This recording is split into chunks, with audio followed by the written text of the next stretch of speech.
Hai Fitness Mania, bersama saya Coach Halim Chiang. Welcome to my YouTube channel. Halo Fitness Mania, hari ini kita akan membahas tentang from warm up to finish, urutan kegiatan dalam satu sesi olahraga. Biasanya banyak yang menanyakan kalau Coach Halim latihan seperti apa. Saya bilang langsung ke latihan bebannya. Lalu pada bingung, apa nggak treadmill dulu, apa nggak pemanasan dulu dan stretching dulu. Dan hal ini juga mungkin ditanyakan oleh sebagian klien saya. Saya rasa berarti merepresentasi banyak pertanyaan serupa yang pasti akan muncul apabila ada sehubungan dengan misalnya pertanyaan tentang apa urutan latihan yang benar. Nah, kita mulai dari awal yang sebenarnya secara konvensional adalah sebagai berikut. Ada pemanasan misalnya di treadmill, di sepeda katanya 5-10 menit dulu, kemudian peregangan, ada peregangan mungkin 5 menitan ya, baru ke latihan beban. Di latihan beban nanti harus pemanasan lagi, pemanasan beberapa set, baru ke latihan beban inti. Setelah latihan beban inti, kemudian katanya treadmill lagi gitu ya, atau bahkan setelah itu mesti ada cooling down di stretching lagi. Kita akan bahas satu persatu di mana letak kebutuhan dari masing-masing dan apakah ini bisa menjadi opsional atau bisa kita buang saja. Nah, untuk pemanasan atau misalnya di treadmill, di sepeda, atau bahkan mungkin jalan di tempat atau jogging di tempat, lari di tempat, dan lain sebagainya, saya rasa itu bukan satu keharusan ya, tidak wajib. Dan dengan alasan waktu menuju tempat olahraga saja kebanyakan dari kita sudah berjalan beberapa ratus langkah. Entah itu dari parkiran, naik ke shopping mallnya, kemudian baru masuk ke tempat kebugaran, ataupun ada yang misalnya bersepeda, naik motor, ya naik mobil, kemudian dari parkiran naik, melangkah dulu ke loker, melangkah lagi kemana-mana, dan itu sebenarnya sudah merupakan pemanasan yang cukup. Ada elevated heart rate di sana, yang mungkin detak jantungnya kalau misalnya yang memakai smartwatch sudah merasa, oh detak jantungnya udah di 80-an, lebih kurang 10 atau 15 detak per menit lebih banyak daripada waktu saat istirahat. Which is sebenarnya udah lumayan bagus kan. Jadi bukan lagi satu kewajiban untuk sampai kayak harus badannya terasa panas gitu. Nah, kalau misalnya you feel safer untuk treadmill dulu atau misalnya pemanasan dulu, silakan. Ya, kalau misalnya mau begitu, itu namanya pemanasannya cukup sampai break a sweat aja. Ya, sampai misalnya kita merasakan ada pancaran keringat yang pertama dan kita sudah cukup berhenti di sana untuk kita bisa lanjut ke fase selanjutnya ya. Nah, sekarang kita bahas soal stretching. Apakah stretching dibutuhkan dalam bagian dari pemanasan atau sebagai bagian dari pemanasan? Saya juga kadang bingung, orang bilang stretching di pemanasan tapi waktu di cooling down atau pendinginan kenapa ada stretching lagi? Jadi stretching yang benar apa? Memanaskan atau mendinginkan? Gitu ya. Nah, saya mencoba untuk meriset sedikit lebih banyak ke dalam stretching dan inilah yang saya temukan. Bahwa stretching sebelum berolahraga tidak mencegah cedera. Kadang ada yang bilang stretching supaya keleluasaan gerak kita menjadi lebih bagus sehingga waktu melakukan kegiatan olahraga inti akan lebih mencegah cedera. Ternyata menurut penelitian tidak demikian adanya. Tidak terbukti mengurangi rasa pegal juga, ya. Tidak terbukti juga tidak terbukti mengurangi rasa pegal. Iya, biasa karena dipikir pegal nanti akan muncul apabila kita tidak stretching sebelum kegiatan intinya. Ternyata tidak ada buktinya. Tapi stretching memang terbukti meningkatkan malah statistik cedera. Ini yang perlu menjadi perhatian dari kita semua, bahwa when you stretch before an exercise, ada kecenderungan untuk joints kita, persendian kita merasa lebih nimble, lebih limbung ya, sehingga memungkinkan kita malah di saat gerakan-gerakan tertentu kita tidak memiliki posisi yang solid gitu, terutama yang dibutuhkan dalam latihan beban ataupun beberapa kegiatan olahraga lain seperti berlari ya. Dan bahkan dalam penelitian ilmiah yang lain menemukan bahwa stretching itu menurunkan performa.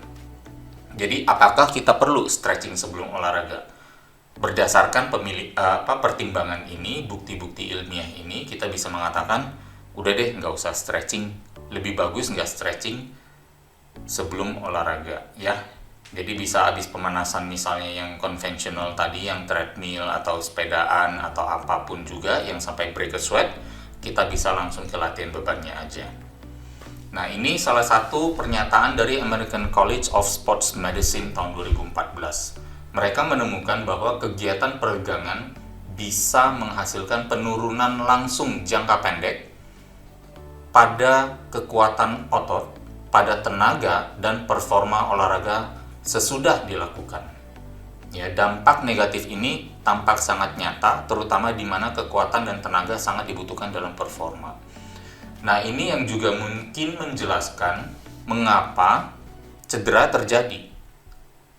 Karena atlet atau misalnya pelaku olahraga, praktisi olahraga, fitness mania, waktu berolahraga merasa kok saya nggak sekuat biasanya, sehingga cenderung memaksakan, dan di saat itulah keinginan untuk memaksakan agar sama performanya dengan sebelumnya, sementara stretching yang dilakukan mungkin terlalu banyak dan terlalu lama sebelum olahraga, sehingga menyebabkan penurunan performa antara actual penurunan performa sama keinginan untuk mempertahankan performa itu.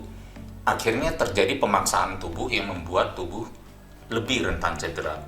Itulah sebabnya mempertimbangkan beberapa hal tersebut, saya rasa stretching sebelum olahraga lebih banyak bagusnya apabila ditiadakan. Nextnya adalah latihan beban. Ya, tentunya latihan beban pemanasan baru ke latihan beban inti atau set intinya. Ini adalah satu paket yang pasti harus terjadi. Tapi bagaimana skema atau strukturnya? Nah, ini dia. Ya, saya akan merekomendasikan 2 atau 3 set untuk gerakan pertama dulu. Gerakan yang pertama, set pemanasannya, yang set-set ringannya perlu lebih banyak. Nanti di gerakan selanjutnya apabila masih di body part yang sama, jumlah pemanasannya bisa dikurangi menjadi 1-2 set. Kira-kira mungkin itu cukup untuk misalnya fitness mania secara umum. Ada yang merasa ini pemanasannya terlalu sedikit, ya nggak apa-apa. Mungkin karena faktor usia, ya, yang biasanya memang seiring bertambahnya usia, kebutuhan pemanasan menjadi seolah-olah kesannya menjadi lebih banyak atau lebih tinggi. Dan itu bisa saja terjadi pada individu tertentu seperti yang tadi ya, penambahan usia itu ya, atau bahkan saat kita berada di tempat yang cuacanya lebih dingin ya, sehingga kita perlu penambahan set di beberapa set pemanasan. Itu bisa aja, jadi tergantung situasi. Tapi secara umum 80% of the time kita bisa menggunakan prinsip atau misalnya acuan yang diberikan di sini, yaitu 2 set untuk gerakan pertama, 1-2 set untuk gerakan kedua dan seterusnya apabila masih di otot tersebut. Nanti kalau udah pindah ke otot lain, berarti itu otot lainnya melakukan gerakan pertama 2-3 set lagi. Semoga cukup jelas di sini. Nah, kita mengambil contoh adalah otot paha depan atau quadriceps. Gerakan-gerakan yang biasa dilakukan untuk otot tersebut adalah misalnya leg press maupun leg extension. Nah, katakan saya menggunakan gerakan pertama itu di leg press ya. Leg press dengan kode warna yang abu-abu ini adalah set pemanasannya gitu ya. 20 kilo dulu di 12 kali pengulangan. Kemudian set kedua 40 kilo di 12 kali pengulangan. Kemudian set ketiga sampai ke 6, 3, 4, 5, 6, ada 4 set. Saya lakukan sebagai set inti, misalnya seperti itu, dengan 70 kilo bebannya, dan saya lakukan semaksimal mungkin. Mempertimbangkan hal ini, berarti apa yang teman-teman atau fitness mania dapatkan? Set pertama dan set kedua terjadi peningkatan beban secara berkala. Kemudian yang kedua, ya, yang bisa kita petik adalah set pemanasan atau dalam marka abu-abu ini, ya, set 1 dan set 2 ini cenderung bukanlah effort maksimal. Jadi hanya for the sake of untuk membuat tubuh mengenali terjadinya tekanan pada posisi ini. Kemudian tubuh juga mengenali terjadinya peningkatan tantangan atau peningkatan tekanan di posisi yang sama. Ini mungkin faktornya selain juga physiological di otot, tapi juga di neurological, ya, menginformasikan otak tentang posisi tubuh dan yang menerima beban ya atau tekanan pada posisi tersebut, agar memfasihkan saja, karena kita baru dari misalnya berdiri, baru dari berjalan, jadi otak juga perlu waktu somehow untuk mendeteksi atau mendapat informasi terjadinya peningkatan keseriusan atau faktor bahaya, karena otak kita menganggap tekanan dari luar itu sebagai somehow faktor bahaya dan risiko, sehingga itu yang nanti membantu readiness baik di otot, karena otot yang hangat adalah otot yang lebih kuat, yang lebih siap menghasilkan output atau performa maksimal, tetapi pada saat yang sama juga secara neurological mempersiapkan tubuh menghadapi bahaya dengan lebih baik gitu. Kemudian gerakan kedua, misalnya kita menggunakan leg extension, ya. Di sini set pemanasannya hanya satu, ya. Jadi kita cukup misalnya dengan beban yang lebih kurang setengah dari set inti, terus kita lakukan 12 kali pengulangan. Ini tujuannya lebih kepada neurological, untuk menginformasikan kepada tubuh dan otak bahwa sekarang tantangannya sudah berubah. Yang tadi leg press adalah mengalami tekanan beban dari atas untuk kita dorong dari bawah ke atas. Yang leg extension adalah ada tekanan dari depan yang memaksa tubuh kita atau kaki kita untuk terayun ke belakang, lalu kita paksakan untuk ayun ke depan. Nah, ini hanya secara neurological untuk memberitahu bahwa sudah terjadi perpindahan posisi pada tantangan atau kegiatan yang kita lakukan atau kepada tubuh kita supaya mendapat feedback tersebut, sehingga di set intinya sudah lebih fasih lagi dan sudah lebih ready dan lebih alert. Tetapi apabila fitness mania merasa bahwa ternyata set pemanasannya relatif terlalu sedikit, silakan bisa ditambahkan satu set here and there, tapi dengan catatan adalah apa? Jangan sampai terlalu menguras tenaga, ya. Panduan warm up atau pemanasan, terutama dalam hal set-set pemanasan latihan beban, adalah cukup untuk mencegah cedera dan untuk meningkatkan performa, tetapi tidak terlalu banyak sampai menguras energi atau menguras tenaga. Lalu prioritaskan gerakan yang sama tetapi dengan beban yang lebih ringan. Jadi kalau misalnya mau pemanasan untuk latihan kaki, ya langsung di latihan kaki tersebut. Jadi jangan kita nanti pemanasannya malah lari-lari kemana-mana. Kan nggak masuk akal kalau kita mau latihan kaki, pemanasannya latihan dada. Kan gitu ya. Atau misalnya apabila kita ada di rumah mau berolahraga tanpa alat, nah kita bisa misalnya mencari gerakan yang serupa atau mirip, yang lebih sederhana atau faktor kesulitannya lebih tinggi, atau dengan tingkat kompleksitas yang lebih sedikit. Contohnya misalnya ya, set intinya kita melakukan untuk kaki lagi nih. Set inti menggunakan lunges. Lunges adalah gerakan yang seperti one-legged squat, ya, squat satu kaki di depan, satu kaki di belakang, keduanya membentuk 90 derajat, ya. Kemudian kita melakukan kegiatan lunges. Nah, itu adalah set inti karena seolah-olah kita melakukan squats dengan satu kaki.